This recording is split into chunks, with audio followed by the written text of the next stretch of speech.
All right, Nate, get the flashlight. Don't die. Woo! Okay, Nate, so this week we checked out a game in-game preview on the Xbox. This one's called Don't Die, Minerva. Now, just to set the stage for everybody, it's this roguelike game that's kind of similar to Luigi's Mansion, of all things. Yes. It's a little bit strange, but the way it looks, it cannot escape that comparison. I love just the graphic style, you know, it's kind of cutesy, but a little bit scary, I guess. It's kind of reminds me very much of a Halloween kind of feel to it. But diving into this game, each level is randomly generated, so you start off in this roguelike game where you kind of have to try and pick up different weapons and upgrades, because that's the one thing I was pretty surprised about. Yeah. Your weapon is your flashlight, and there are all sorts of different flashlights. You got like your light bulb launcher, you got like this kind of orb launcher. Functions like a mortar. It's pretty cool. There's a lot of actually depth to it.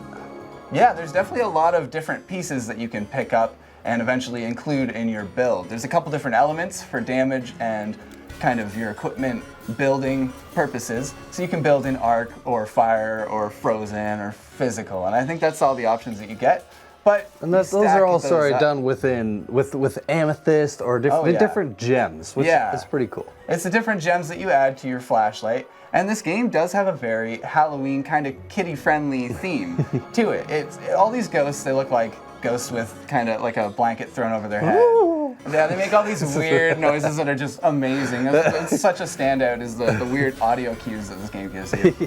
But you're going through these rooms just trying to clear them out, and that's maybe where the difference lies from this to Luigi's Mansion. Luigi's Mansion is going to hit you with a lot more story. Yeah. This game is all about the action. You show up into that room, you're trying to explore this big mansion, you're trying to find your parents, I believe, but the story just really takes a back seat to the action.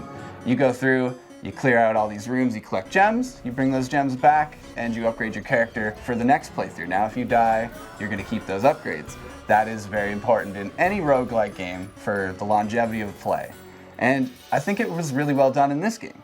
I think so too. The upgrades that they offer, they're pretty good. Some, obviously the ones that are really good, because like the extra teddy bear attachment. Yeah, get it. That is huge. Summon. So extra summon. Yeah, we should explain that one a little bit, because you have a flashlight, you have a little stuffed animal. I think it's a monkey when you start off.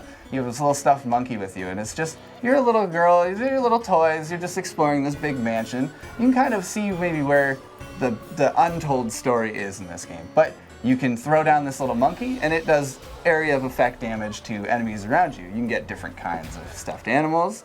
Now you can build different kind of play styles. Yeah, again, using those gems to buff that or your flashlight. So it's kind of cool how you can, some of these will say, you know, extra damage versus chilled units. So you'll want to have a weapon with ice damage, and then that weapon with the, you know, whatever that damage is. It has the depth there to kind of get you through. And you need that for the later levels. The game difficulty really does ramp up. There's a boss fight 4 levels in, and then there's a whole other section that it just gets way harder, and each of these tiers kind of just introduces the need to change your equipment and get better at kind of the mechanics of the game. And a big thing is health drops in this game, dude, because they are only, you know, few and far between. You get one large health drop at the end of every level, but that doesn't guarantee you that you're getting any other health drops throughout that mission. And later on, that might not even be enough health as these things start to hit harder and harder and get kind of heavier and heavier. Now, there isn't too much variation between the enemies. That's kind of one of the down points of this game, is that you kind of see the same variants, and then you kind of see that variant with a glow and a ring around it, and it's a stronger version of it.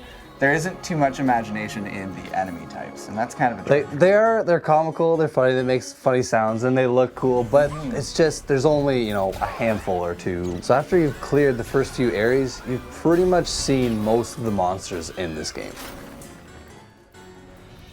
So unfortunately, with this game still being in game preview mode, it's got some bugs. There is a warning screen at the beginning of the game to tell you that. You will see some kind of pop-ins happening and little slight issues like that. I had a severe issue where my progress got reset.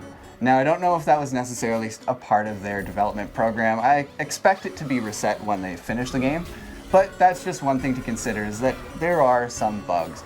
I also would have really liked to see a multiplayer added to this. That would really make the difference in a game like this, because I've seen it kind of in other roguelike games before, and it really just makes that game extra special to me.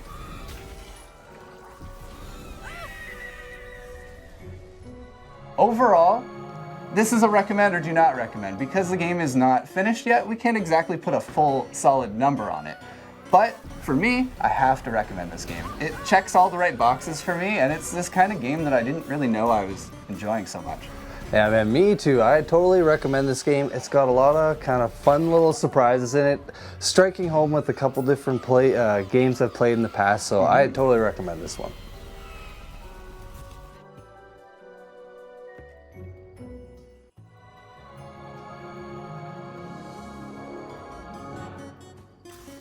Don't Die Minerva is a spooky, stylized entry to the roguelike genre. Still in game preview, but our first impressions are very positive. You should check this one out. Subscribe to never miss a video, and help us by hitting that like button.